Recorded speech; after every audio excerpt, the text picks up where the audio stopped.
A grain trader faces several years in prison for defrauding farmers and grain elevators out of millions of dollars in a sort of Ponzi scheme.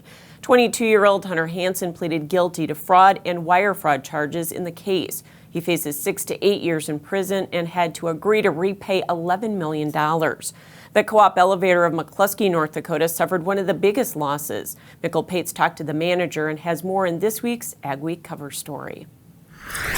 Wheat is still king here. McCluskey Co-op elevator manager Brian Larson says that's how he got involved with roving grain buyer Hunter Hanson. East Central Grain Marketing is a brokerage firm in South Dakota and Minnesota that worked with Hanson, who is paying more than others, offering large protein premiums. So Larson decided to give them a try.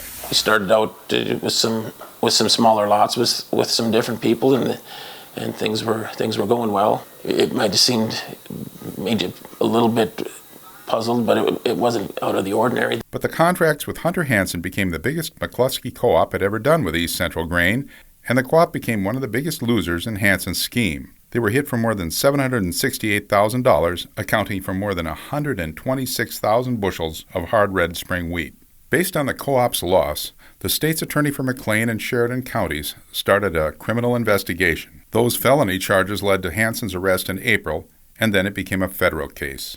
We were concerned about a continued criminal behavior, the creation of more victims based on a car scam that we'd come across as we were investigating the grain stuff. So we made a joint decision to charge him to try to prevent more people from being victimized while the federal case was getting put together. At this point, Larson doesn't know how much money will be recovered for the elevator and its clients. The North Dakota PSC is recommending a payment of about 19 cents on a dollar for qualifying claims, but even that won't be paid until next summer.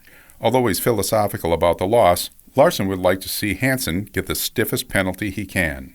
I did it for the best interest of the co-op. In McCluskey, North Dakota, this is Mikkel Pates for Ag Week.